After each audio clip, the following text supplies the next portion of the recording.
Hey guys, it's Vampire Mike from Sega CD Universe. I wanted to say thank you so much to all the new subscribers. Hopefully you like the regular content about games and movies and whatever else I feel like bullshitting about. I know most of the subscribers recently have come from my Gamestop videos.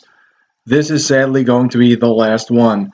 I have been sitting here for a week thinking, on downtime of some more stories or little things that have happened. I don't know if the quality, let's use that term loosely, if the quality is going to be there compared to the other stories, because some of those were pretty funny. But I will try to do my best to remember some of these stories. But thank you to all the new subscribers, and hopefully you like the regular content too, because I'm sure this is going to be the last video, because I just can't think of anything else at this point. And to the people who don't like the videos, feel free to not watch. I really don't care.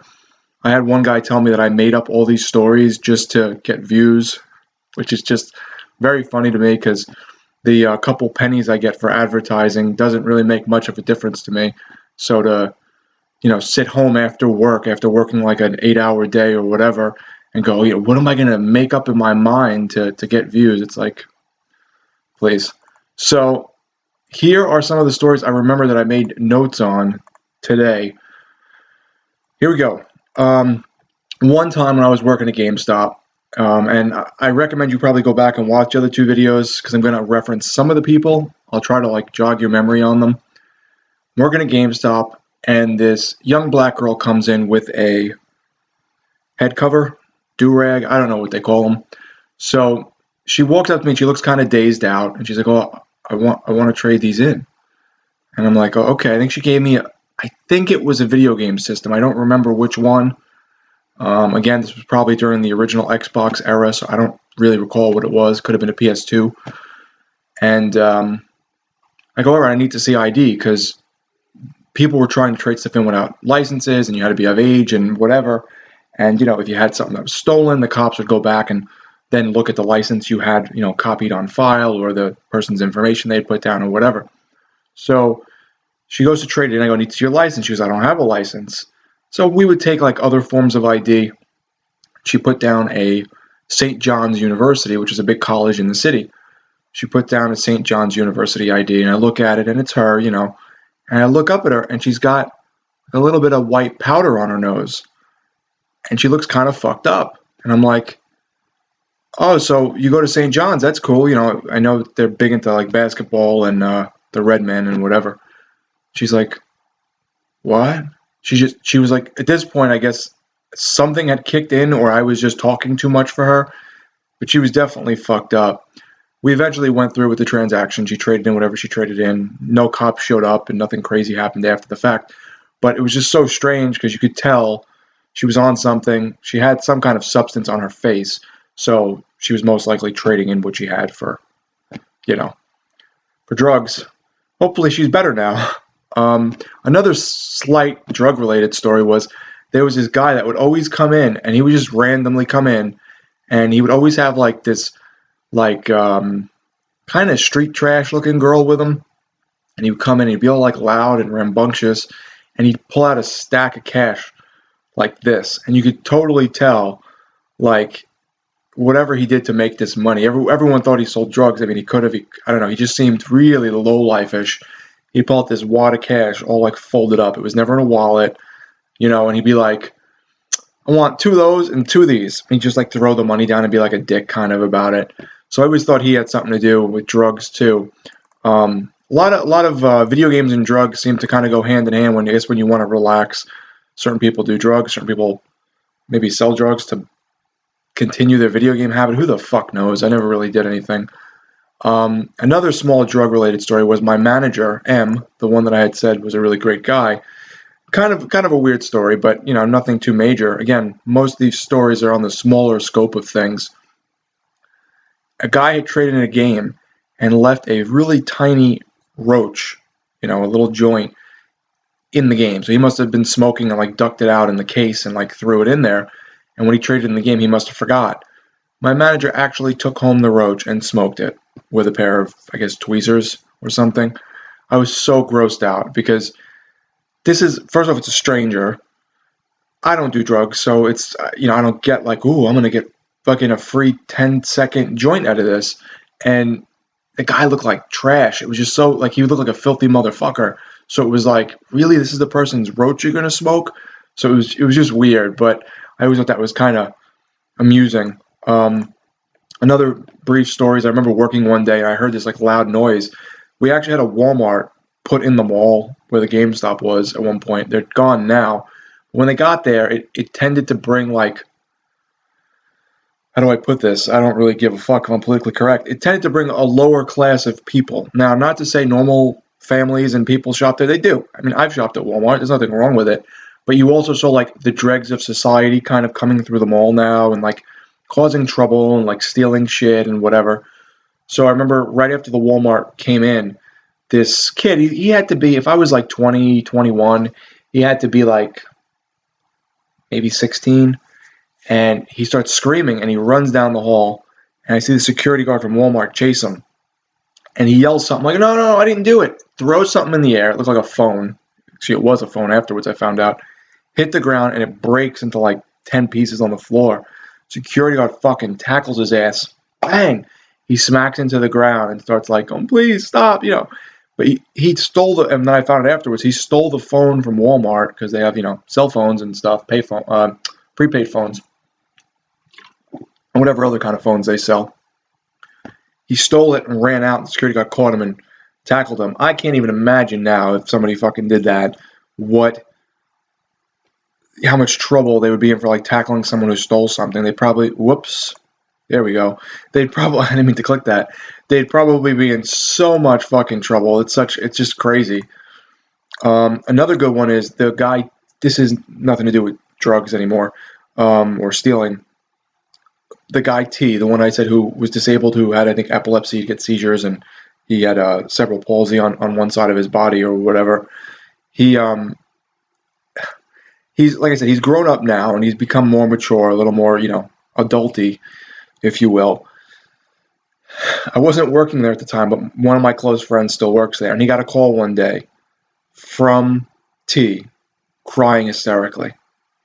He goes, "What's the matter?" And he's like, "I'm in Walmart and I'm in the elevator and the doors are closed and the elevator's stuck and I'm running out of air." I was fucking dying when he told me this. I know it's not my story, so I really shouldn't be able to tell it because everything so far has been stories regarding me working there or things that have happened directly to me. But my God, I was cracking up. I can't, and he's older than me, I think. So I think he's a couple of years older. But you know, like I said, he's slow and whatever. And to hear that he thought it was like almost cute, you know, like a kid, like he thought he was in the elevator and going to run out of air. So I thought that was kind of funny and thought I would share that one real quick. Another small one I have is, and forgive me if I've told some of these because at this point I can't recall everything I've mentioned. This mother came in, got her kid a Game Boy Advance and a couple games, I think. She leaves, comes back the next day, starts freaking out on M, the one who smoked the roach, and goes, "My son bought this yesterday with his Game Boy, and now he needs therapy, and I'm going to sue you guys for fucking, you know, letting my son buy this game, and now he's traumatized from it." She's going on, and my friend picks up the game, and it was like a Sega Classics on the Game Boy Advance, which had all like the old games, the old Genesis games. The game she was referring to was Altered Beast. At the beginning of the game, it's like rise from your grave, and then like, you know, you come out of the grave, and you're like this big muscle bound guy. Oh, I think you start off thin and you get muscular, and then you turn into an animal and you fight demons and skeletons and shit. Pretty simple stuff, but it's a cool game. I mean, it's a little dark, but it's not like anything now. And suppose this kid was traumatized, needed to go to therapy, and she was going to sue GameStop. And I always thought that was so funny. Like, really? The same guy, M. This isn't that really of a big story. We had this. We'd gotten promotional material, and one of the things we had gotten was it kind of reminded me of, you know, like those gummy things you get out of the 25-cent machine, and like they stick to the wall and like fall down the wall slowly. It was like that, but it was a brain, and I think it was purple from what I recall, and it was like sticky as all hell. Like you couldn't get it off of you once it was on you. So it was on my hand, and I'm going like this, and M is walking up to me, and he's like, "Dude, what are you doing?" And I go like, I fucking fling my arm really hard, and it flies off, and just directly, I felt so bad about this. directly flies at him right in the fucking balls. Bang! He goes, oh, and he falls to the ground. And I couldn't have planned it any worse, because I felt so bad. I'm close with this guy. I didn't want to hurt him. It's very funny now, but hitting someone in the balls with a stupid 25-cent quarter machine brain was not my intent. I ended up throwing it at the ceiling. It got stuck to the ceiling, and years later, when I would go back to look at the games that came out and stuff, it was still there. So I think in the past few years they have taken it off, but it left a stain that's still there on the ceiling of this GameStop. So that's pretty funny. There was another guy. These are small stories. There was a kid who used to come in. You get a lot of people that didn't speak English, and it's very frustrating when you're working somewhere and people expect you to cater to them and what they speak. They're not trying to speak English. They want you to speak what they speak, and they get nasty if you don't respond or can't understand them. So this kid comes in and he looks dead-eyed and he's like, GameCube? GameCube? And he's walking up to one of my managers going, GameCube? GameCube? It was like the strangest thing. It kind of reminded me of like a zombie movie. Like the kid looked like completely glazed over and was just fucking rambling about the GameCube. I don't know if something was wrong with him, but it was amusing nonetheless. We also had this old man that reminds me sort of that Family Guy dude who's always like trying to molest the children. This guy would come in and he had to be, I would say 70s is being nice. He had to be 80s, like 80s. He looked really old. He looked kind of like the old dude from Poltergeist 2, the creepy guy. So he comes in every so often, every few months, and he'd just buy the most random shit. He'd buy like a Game Boy like magnifying glass, but like from like a generation ago that like nobody uses anymore. He'd buy like random link cables, like things that were like $1. He'd buy a bunch of that stuff and he'd walk up to the counter and go, I'm buying these for the little kids in the area that live around me. And like he may have just been a sweet old man who thought he was buying something fun for like the neighborhood children or the kids in the area that he knew or whatever it may be. I don't know, maybe these kids sold cookies in his area and he knew them and he was giving them. But it was always creepy because it's like this old man is giving away toys to kids. Like, I don't know. Again, this is one of those things that will most likely not fly nowadays without like somebody calling the cops and saying this guy's some kind of molester or trying to get their kids in a van or something. I don't know if I told this story. I'm going to tell it anyway. Hopefully I didn't tell it already, but feel free to fast forward. There was these two heavy-set girls that used to come in, and every so often they would have a crush on someone different in the store. One week it was me, the next week it was this guy, whatever. Nobody ever dated them, but they were in the store. But they were like nice, I think they were younger than me, so they went to my high school, but I didn't know them. Long story short, they're always in there, they're hanging out, they're like saying stupid shit and goofing around and whatever, make the day pass. We always kind of had a cast of characters, whether it be behind the counter or in front of it. They come in and there's this dude who comes in. Looks kind of like Andrew Eldridge from the Sisters of Mercy. Not sure if anyone is familiar with that band. It's one of my favorite gothic bands. They're really good. And he had blonde hair, though. His hair was dyed blonde, and he had big sunglasses. And he always had this little kid with him. So I don't know if it was his son, if it was his nephew, but he was weird. Like, he kind of vibed this very strange eeriness to him. He was just kind of creepy. So, never thought anything of it. Sold him whatever. He always used to buy a game or whatever for his nephew or his son or whoever the hell it was. And he would leave. So he sees these two girls, and these girls were rotund. They were round. They looked like eggs. We used to call them, and this wasn't the name I came up with because I'm not a sports guy, Sap and Saragusa. These were two, I guess, defensive linemen that were really big guys, and they were popular in what year was this? 2000s, I guess? So, and if you think I can make that shit up and make up all these dumb stories, well, there you go. There's some more information for you. Have fun with it. So, Sap and Saragusa, for lack of a better term, are standing there and talking with us and chit-chatting or whatever. And this guy comes in and he's kind of looking at them and he leaves with the kid, the nephew or whoever in tow. They leave a couple minutes later. He runs up to them in the hallway, according to them, and they run back in now, like really creeped out. And Mike, like, help us. Like, what? What's wrong? They hand me this letter. This is one of the weirdest stories, so I'm hoping I didn't tell it already. They hand me this letter, and it's a letter like, I saw you guys in the game store. I couldn't help myself but look at your asses, and oh, what sweet asses they are. If you'll let me lick them, I'll I'll pay you or something. And there's more where this came from. And there was like, I think it was $25 in the envelope, but it could have been 50 with his phone number. They kept his his money, and then would prank call him randomly. And like, I was like, that's such a bad idea because this guy could be a fucking nut job. I mean, who in their right mind goes, hey, let me hand you a letter with some money in it, asking you to like kind of prostitute yourself because I'm a weirdo and want to lick your ass. So it was weird. Very strange story, but I don't even know what to say about that. So that's all I have to say about that. One more quick story was there was this guy named Jay. I'll use his name because I'm not going to tell you his last name. And Jay had something wrong with him. He had some kind of OCD. I think it ran in his family because he had a sister who used to work at Victoria's Secrets upstairs. She was very pretty, really sweet girl, used to come in and talk to us and stuff.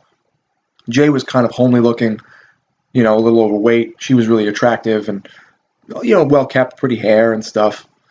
And so they looked kind of opposite, but they both had OCD. And he told me she would shower like 12 times a day, like so much that she'd have to like constantly use lotion and whatever because her skin would just be all cracked and dry and shit because you're not supposed to shower that much, They say sometimes even once a day is too much. I don't believe that shit. I think you have to fucking at least shower once a day, but whatever, So that was her supposed OCD he had told me about at one point.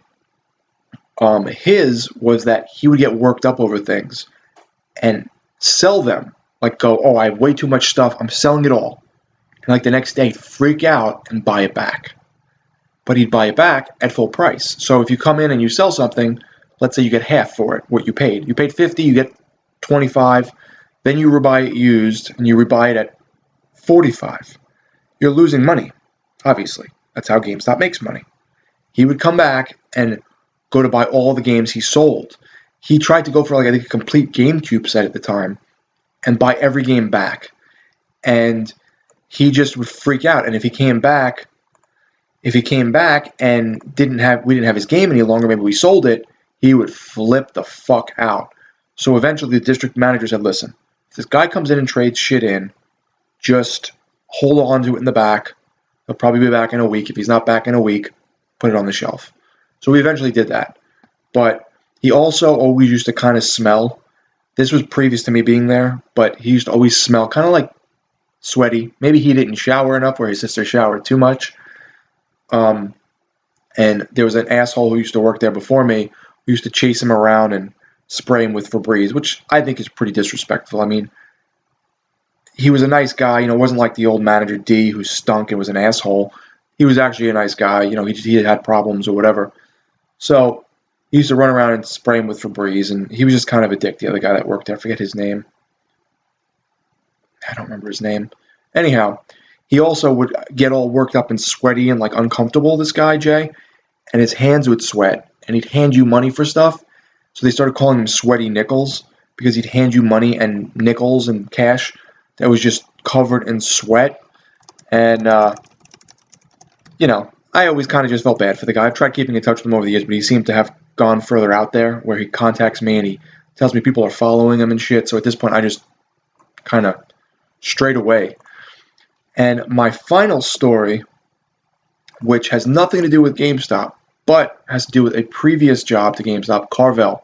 If you're not from the Northeast, I think Carvel is around. They make ice cream. Most people know the name. If you go to any Wall Bombs or Stop and Shop or King Cullen, they have Carvel cakes. They sell ice cream and shit. So I worked at a Carvel near my house for maybe a year. And I definitely told this one in a past video, but not in a GameStop related video. So this is just kind of a perk here, if you will. The cherry on top, no pun intended. So I'm working in Carvel. this guy would come in every so often with his son. Guy was older, probably in his 60s. Son was probably in his 30s. The son was slow. A lot of these stories seem to have to do with slow people. Son was slow. You could tell something was wrong with him. A little disabled looking. He would order ice cream and sit down with the dad and leave. Comes in this night. He ends up wanting. They had a machine that I think did swirled ice cream, or you can do it yourself. But it was like you'd have to do vanilla, go, and then chocolate, and it never really came out well. It was always better when the machine did it for you, obviously, because then it's making it kind of perfect. So they come in, he orders something. We either don't have it or we had to make it a different way. I don't recall what it was. Again, this is before GameStop, so I was probably 17, 18. He sits down. I'm with this little blonde girl named Christine. I don't remember her name. She worked with me. Small little girl, about my age, maybe a little younger. And all of a sudden, this guy, the slow guy, gets up and starts screaming and starts flipping out. Goes bang, starts fucking punching his dad in the face. And his dad's going, "No, Eugene, stop. Stop, Eugene." So just deadpan. If someone was punching me in the face, I don't know if I'd have the mind to start talking to them, let alone stop it, stop it. And he's saying it dead. Eugene lifts up his arms like Kong, fucking goes like this, and the table breaks off the leg. It's like a metal leg, like a cheap, shitty wooden table, cracks off of it and falls on the floor. Boom! Makes this loud noise. Now there's a woman at the counter trying to get ice cream. An older woman, again, probably in her 60s, glasses, holding her purse. She's now looking over what the fuck? He's punching the dad in the face a couple times. He then makes his face, kneels down, bends down, and bum rushes this woman, this random woman who's buying ice cream. Fucking blasts her with his shoulder. She gets lifted off the ground because he had retard strength. Lifts her off the ground. She flies into those big fridges that have the ice cream and shit in them, and bashes into it and hits the ground the other way. There's a dent in the fridge. Her purse opens all over the floor. There's change and shit everywhere, and we're freaked the fuck out because now you don't know what you're going to deal with. Are you going to try and protect yourself against some guy who's slow? Do what do you do at this point? You're I think I'm 18 years old behind the counter of a fucking Carvel. You're not getting robbed, but so what do? So we quickly grab the woman off the floor and drag her to the bathroom. She's kind of out of it. We drag her to the bathroom and lock the door. Now we're watching, and Eugene is still freaking out and hitting his dad. Eventually, the dad kind of ushers him out, and they leave. The cops come. We have to hand over the surveillance footage. And supposedly, Eugene lived in a home for disabled people, and the dad would pick him up every so often, take him out for ice cream or whatever. And the reason Eugene had all this pent up frustration was because his dad used to abuse him when he was younger. Whether they meant beat him or molest him, I don't know. I would assume it was probably beat because he was being fucking violent with his dad. So maybe that's why the guy's slow. I've heard of stories like that too, where people have brain damage and whatnot from being abused by their parents, which sucks. So that was the story we heard from the police. He had said to the police that Eugene was angry at us because we didn't have the right ice cream he wanted or whatever the fuck. So those are my stories. By the way, I think the woman was okay. I'm not sure if she ended up suing, I don't know, Eugene's house, Carvel, the dad. I don't know what she did. But she got hit pretty hard into that freezer. So those are my stories. Guys, thank you for watching them all. I know the other ones may have been a little more interesting than this one, but let me know what you think. Thank you for subscribing again. I appreciate it. And stay tuned for just other random bullshit. Thanks, guys, for watching. It's Vampire Mike from Sega CD Universe. Be good.